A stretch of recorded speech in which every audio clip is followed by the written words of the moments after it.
भी दिन की छुट्टी नहीं है बीच में।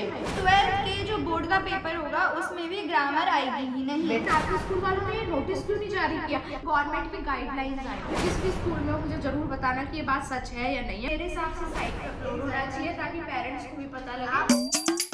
हाय फ्रेंड्स, तो आज मुझे लग गया बहुत तगड़े वाला झटका। आप सोच रहे होंगे आंटी झटके देती रहती है, तो आंटी को कैसे झटका लग गया है? भाई मेरा कोई चेक वैक नहीं हो रहा है, मुझे झटका दिया है इस फोन ने। और इस फोन को किसने झटका दिया है? स्कूल वालों ने। समझ गए? समझ गए? नहीं समझे?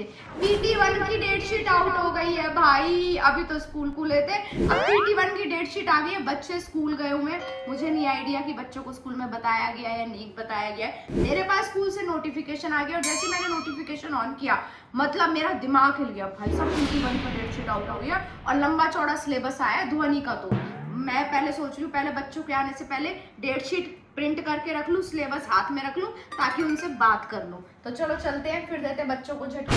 पहले निकालते हैं डेट शीट। आ जाओ।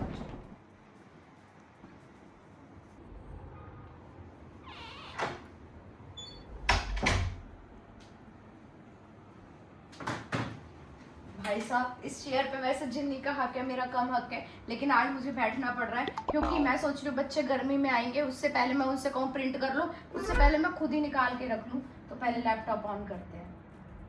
ओ भाई, तो गुड़ी डेट शीट दी है स्कूल वालों ने। चलो पहले से प्रिंट करते हैं।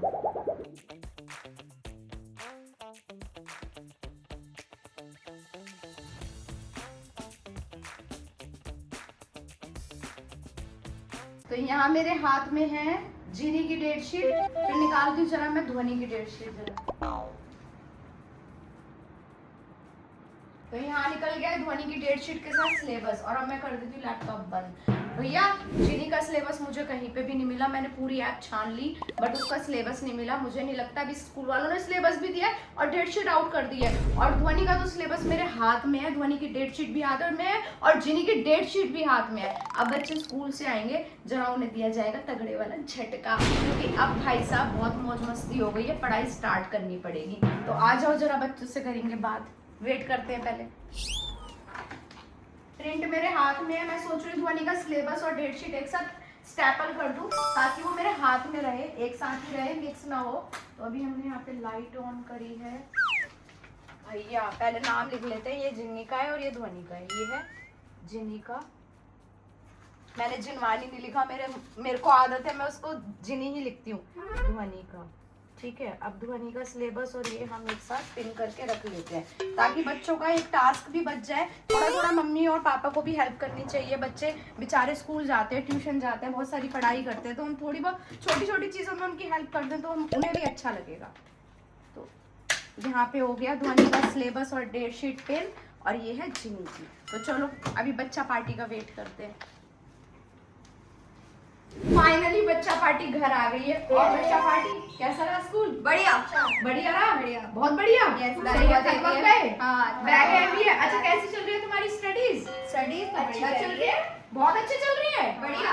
अरे वाह, फिर तो मैं हो गई टेंशन फ्री। मैं ले रही थी बहुत ज्यादा टेंशन। अब बच्चों की स्टडी चली बड़ी आ रही है तो मैं काहे को टेंशन लूं? मम्मी ने ऐसे बोल दिया, मुझे टेंशन हो रही है। क्या हो गया? क्यों ऐसे? तुम्हारी डेट शीट हो गई है आउट। अब तो मुझे भी टेंशन हो गई।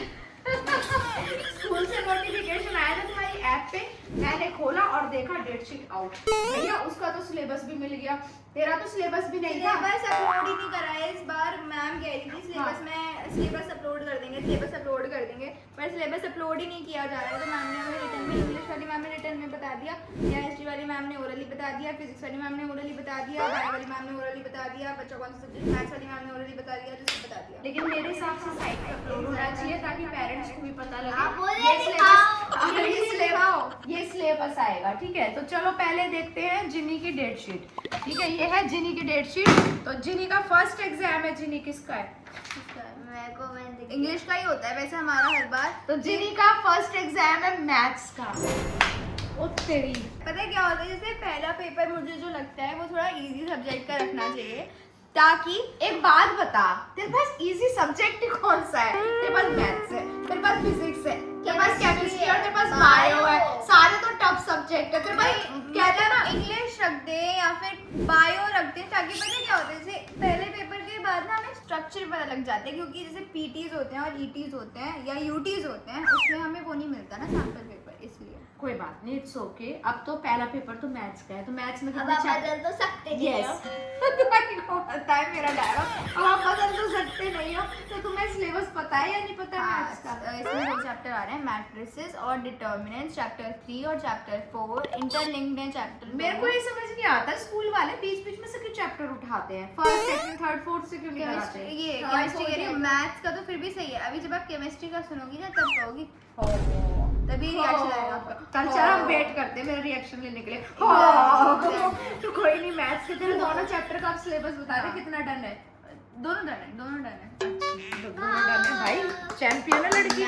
नेक्स्ट है तेरा बायोलॉजी का। बायोलॉजी, हाँ। यस, बायोलॉजी में कितने आ रहे हैं? 3 आ रहे हैं, पूरी फर्स्ट यूनिट आ रही है। Sexual reproduction in flowering plants, human reproduction, reproductive health, तीनों चैप्टर। और उसमें कितने याद है बेटा, कितने स्टार्टिंग के 2 टिप्स पे हैं। टिप्स पे हाँ, टेस्ट tips बना पे। बना हाँ, के दूंगी मैं। Starting बायो के- तो मैं चेक कर लूंगी। स्टार्टिंग के 2 बिल्कुल टिप्स पे हैं, थर्ड मेरा चल रहा है। ठीक है, तो उसको टिप्स से जरा उसको भी टिप्स पे लाओ।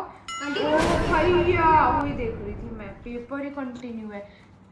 कंटिन्यू, एक भी दिन की छुट्टी नहीं है बीच में। ओ भाई अगला पेपर है केमिस्ट्री का। देख, वो इंटरेस्ट ले रही है तेरी केमिस्ट्री में, जब खुद को पढ़ना पड़ेगा ना तब पता चलेगा। सच्ची तो बात। केमिस्ट्री में कौन कौन से चैप्टर आ रहे हैं बेटा तेरे? केमिस्ट्री में आ रहे हैं 2 चैप्टर, चैप्टर 1 सॉल्यूशंस और चैप्टर 3 केमिकल काइनेटिक्स। और चैप्टर 2 कहाँ गया? चैप्टर 2 खा गए हम लोग। तुम लोग खा गए हैं? भूख कब? इतनी ज्यादा भूख नहीं लगी है। मम्मी टिफिन भी भेजती है, फ्रूट बॉक्स भी भेजती है, दोनों भेजती है। पापा चिप्स भी दिला के आते ये हैं। इतना बोल रही है, अभी इस पे भी आने वाली हूँ। तेरी भी डेट, तेरा तो सिलेबस भी मेरे हाथ में है। अब बोलियो, फिर बोलियो। तो तेरे कितने चैप्टर? 2 में 2 चैप्टर चैप्टर आ रहे मेरा हैं। पूरा डन है। अच्छा। चैप्टर 3 का 1/3 मेरा पूरा तो done है। मुझे अच्छा, तो क्यों उसको आ रही डन है? करो। फिर है इंग्लिश का लिसबस डन है? इंग्लिश का सिलेबस मेरे 2 चैप्टर हो चुके हैं, टोटल 3 चैप्टर आ रहे हैं। 3 में से 2 हो चुके हैं, तीसरा करना है मुझे। और इस बार मैम ने बोला है कमाल की बात कि ग्रामर ही नहीं आएगी इंग्लिश के पेपर में। शायद मैं पिछले वीडियो में भी बोल चुकी हूँ किसी वीडियो में कि अब 12th के जो बोर्ड का पेपर होगा उसमें भी ग्रामर आएगी ही नहीं। बेटा अगर मेरे को भी थोड़ा सा आइडिया दे देना, जो बच्चे नहीं, मैम तो कह रही हैं कि ग्रामर आएगी नहीं, तो फिर नहीं नहीं, वो आएगी। तो मुझे नहीं पता अगर मैम कह रही है ग्रामर नहीं आएगी, लेकिन जो बच्चे अभी 12th पास आउट करके चुके हैं उनका उनका एक्सपीरियंस एक्सपीरियंस। गई थी इस साल गई है? इस साल से ग्रामर बंद हुई है। अच्छा, मेरे ठीक हिसाब है। से जो मैम अगर- बता रही। हाँ, मैं वही कह रही हूँ, अगर बच्चा कोई 12th में अभी पास आउट हुआ है और उसको ग्रामर नहीं आई है तो वो हमें बता दे कि एक्चुअल में कैसे पेपर आता है, हाँ, है ना? exactly। मैं वो चीज कहना क्योंकि चाहती हूँ। अब जो राइटिंग सेक्शन है वो इतना बढ़ चुका है, मैम ने ही पता इतना सब कुछ दे दिया। नोटिस राइटिंग भी दे दिया, लेटर राइटिंग भी दे दिया और इनविटेशन राइटिंग भी दे दिया है अभी इसी पीटी में, और वो तो 50 मिनट का पेपर होता है और रीडिंग कॉम्प्रिहेंशन अलग होता है। प्रैक्टिस, वो कहते हैं ना, practice makes a man women perfect. Perfect। Women are always perfect, इसलिए practice can't even make women perfect. Over confidence is not perfect, है ना? अब आते हैं फिजिक्स का सिलेबस डन है? फिजिक्स में चैप्टर 1 आ रहा है पूरा, जो चैप्टर 1 आ रहा है पूरा, और चैप्टर 2 का कैपेसिटेंस से पहले का आ रहा है। तो मेरी तरफ से चैप्टर 1 तो पूरा डन है, चैप्टर 2 का जितना आ रहा है उसका आधा पूरा डन है। बाकी नेक्स्ट में तेरा फायदा नहीं है कुछ भी, क्योंकि हाँ, मैं ये आर्टिफिशियल सोच रही- इंटेलिजेंस है, पेंटिंग ग्राफिक मैं अभी यही देख रही थी कि ये बताओ मेरे को कि इनमें गैप दे रखा हाँ, है। इनमें गैप दे बेटा रखा वो है। वीकेंड पड़ गया होगा बीच में। वीकेंड पड़ गया होगा, हाँ, मम्मी, 16 मैं भी से- ले लेती, कोई नहीं, मैं इसे सब्जेक्ट आगे पीछे का मैंने तो बेटा तेरे से बहुत कहा था या तो मैथ्स छोड़ दे या बायो छोड़ दे, बट मैडम जी कुछ भी छोड़ने को तैयार नहीं है वो। पर ठीक है, कोई बात नहीं, marks is just a number. आप अपना अच्छा बेस्ट से बेस्ट करो, ठीक है? मार्क्स की टेंशन बिल्कुल मत लो, ठीक है? अब आते हैं हम अपने छुटन के राम पे। हाँ, ये बोल रहे हैं। तो छुटन के राम का भी पहला पेपर किसका है? मैथ्स का। और मैथ्स में इसके आ रहे हैं 2 chapter, pattern in maths and line and angles. पूरा कंप्लीट है। लाइन्स एंड एंगल्स बहुत बड़ा पेज है। अगर अगर आप ये NCERT चैप्टर मुझे सुन के लग रहा है कि ये तो क्या बच्चों वाली चीज है। तो बच्चों वाली क्लास में ये 6th में और अगर आप NCERT पढ़ रहे हो, लाइक आपकी NCERT की बुक्स हैं, तो आप बताना कि लाइक बुक में आपके कितने पेज है, क्योंकि मेरी में 10 से लेकर 56 पेज नंबर तक सिर्फ लाइन्स एंड एंगल्स ही है। पूरा आ रहा है हाँ, भाई, मेरी बेटी बड़ी हो गई, इतना पढ़ेगी। चल कोई बात नहीं, साइंस साइंस का पेपर है साइंस के नेक्स्ट। 2 चैप्टर आ रहे हैं, चैप्टर 1 चैप्टर 2। चैप्टर 1 है वंडरफुल वर्ल्ड ऑफ साइंस और चैप्टर 2 है diversity in the living world. बेटा एक बात बता, तुझे सिलेबस कैसे रटा पड़ा है? चैप्टर 1 आ रहा है, चैप्टर 2 आ रहा है, हमारी टीचर्स ने बताया था। तो तू मम्मी को नहीं बता हाँ, सकती? exactly, मतलब बता टीचर्स ने बता दिया, इट मींस टीचर ने स्कूल में तू उसको क्यों नहीं बताया? तू क्यों नहीं बताया? हाँ मैं वही कह रही हूँ, तूने नहीं स्कूल बताया? में टीचर्स ने सिलेबस को डिस्कस करा हुआ है दोनों बच्चों के साथ। मुझे घर पे मम्मी को बताना भी नहीं है, सिलेबस तो बताए ताकि माइंड में बता दिया था नहीं आपको, बताया नहीं था, बताया ताकि था। माइंड में होता कि डेट शीट आने वाली है। ठीक है चलो कोई बात नहीं, इट्स ओके, कई बार भूल भी जाते हैं, छोड़ो माफ कर दिया तुम्हें, तुमने माफी नहीं मांगी, मैंने फिर भी माफ कर दिया। सोशल साइंस अब आता है एसएसटी चैप्टर 1 चैप्टर 4 है ना? बेटा चैप्टर 1 और चैप्टर 4 ही आ रहा है, ये बता दे एसएसटी में डब्बा गोल है या कुछ नहीं, आता है? चैप्टर 1 आता है, चैप्टर 4 जिनिस का टेस्ट बना के दियो चैप्टर 1 का। एसएसटी मम्मी आप बना के देना एसएसटी में जिन्नी पढ़ाई दीदी से इतना खौफ है तेरे को। फिर है नेक्स्ट इसका हिंदी। भाई इसकी हिंदी बहुत गड़बड़ है। इसमें क्या आ रहा है? बिहू एवं सत्रिया नृत्य है। ये क्या है? गद है। मातृभूमि है यार। हाँ गद है। मातृभूमि पद है। पाठ पर आधारित व्याकरण, जो पाठ पर आधारित है वो व्याकरण आ रही है। व्याकरण में क्या आ रहा है? भाषा एवं व्याकरण, विलोम शब्द। रचनात्मक लेख में आ रहा है अनुच्छेदन लेख, अपठित गद्यांश। भैया तुम हिंदी की भी प्रैक्टिस करने बैठ जाओ मेरे साथ डेली डिक्टेशन लिखो ताकि आपको वर्ड्स क्लियर हो जाए। ठीक है क्योंकि हिंदी की स्पेलिंग आपकी बहुत गड़बड़ रहती है ध्वनि। ठीक है फिर अगला पेपर है फ्रेंच। हाँ फ्रेंच का, तो फ्रेंच का सिलेबस क्या है? अगले पेज। बेटा एक चीज बता, फ्रेंच से मुझे याद आया सभी स्कूलों में संस्कृत कंपलसरी हो गई है। हाँ। मेरी दोस्त और बहुत स्कूलों में बच्चों को संस्कृत कह दिया है कि पढ़ना ही पढ़ना है। अदर लैंग्वेज भी। हाँ क्योंकि गवर्नमेंट की गाइडलाइंस आई हैं। अदर लैंग्वेज वो आपकी सेकंड ऑप्शन है कि आप चूज करना चाहो नहीं करना चाहो। हमारे बेटा स्कूल स्कूल में वो तो जब गवर्नमेंट ने गाइडलाइन निकाल ही दी, लेकिन आपके स्कूल वालों ने ये नोटिस क्यों नहीं जारी किया ताकि जिसने फ्रेंच ले रखी है वो संस्कृत में मूव हो जाए? क्योंकि 8th में बोलेंगे। मैं तो कह रही हूँ मेरे को निकलने दो, फिर जो कराना है करा लो।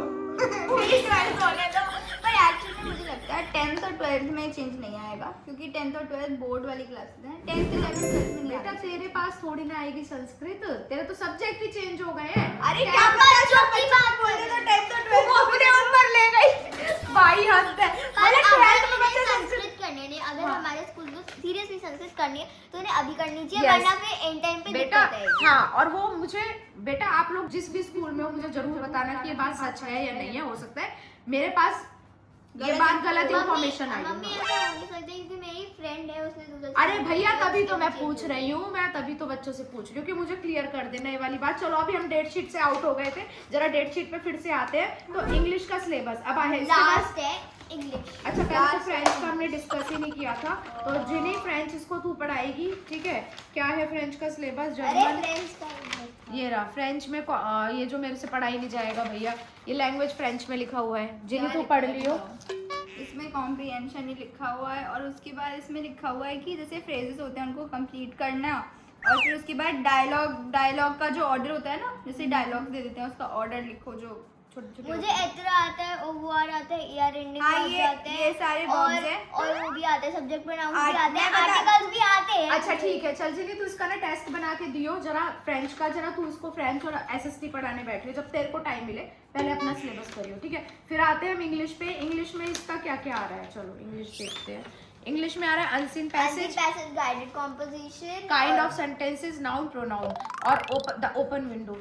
और और तो हमारी echoing। यस भैया द ओपन विंडो इतना टफ चैप्टर था, मैंने बुक खोली मुझे डिक्शनरी खोलनी पड़ गई, उसमें वर्ड ही इतने अजीब अजीब से थे सच में। फिर मैंने चैट जीपीटी से वो चैप्टर समझा और फिर मैंने वो ध्वनि को समझाया। ऐसा कौन सा चैप्टर है? इतना टफ वो चैप्टर था। 8th का चैप्टर है। मैंने हाँ। जब मैं YouTube पे वीडियो Yes, वो देखती थी 8th मैं का- उससे समझ लूंगी, तो YouTube पे आया था क्लास 8 दी Yes, ओपन हाँ, विंडो। ये सीन तो मुझे भी याद है। मेरा 6th में एक चैप्टर है, 6th में नहीं था, मतलब जो ऑक्सफोर्ड की बुक है उसमें था chapter the lake isle of Innisfree और वो सेम चैप्टर है 9th की एनसीईआरटी में जो मैंने दोबारा पढ़ा। मैं वही कह रही हूँ, अभी मेरी एक ट्यूशन टीचर से भी बात हुई थी, उन्होंने भी बताया था कि 8th का सिलेबस 6th में डाल दिया गया है, तो बच्चों पे बहुत ज्यादा बर्डन आया हुआ नहीं, है। ये 8th का सिलेबस 6th में नहीं है। ऐसी जैसे हमारे स्कूल में ऑक्सफोर्ड लगी हुई है इंग्लिश के लिए, तो डिफरेंट बुक का डिफरेंट पैटर्न होता है, लेकिन लेकिन जो- ऑक्सफोर्ड का अलग पैटर्न। जो भी बात है, लेकिन चैप्टर बहुत टफ था। मैं इसका गवाह हूँ क्योंकि मैंने इसे पढ़ा है वो चैप्टर। बट कोई नहीं, ध्वनि का आधा 50-50 डन है, 50-50 रह रहा है। एसएसटी मुझे लगता है पूरी हिली हुई है। जिन्हें भी अब फोकस करना है अपनी स्टडीज पे, 10 से 15 दिन सिर्फ फोकस करो, फिर उसके बाद गर्मियों की छुट्टियां पड़ जाएंगी, फिर करेंगे मजे। ठीक है बच्चों, promise me focus on your study. और बहुत बच्चे कहते हैं आंटी प्रेशर करती है, भैया जरा बता दो। कोई प्रेशर नहीं डालता है, जितना हम घूमते हैं, जितना हम एंजॉय करते हैं ना, उतना आप लोग भी नहीं करते होंगे। लेकिन पढ़ना बहुत जरूरी है। मैं ये कहती हूँ रेगुलर रहो, अपनी स्टडी से टच में रहो, कंसिस्टेंसी रखो। Marks is just a number.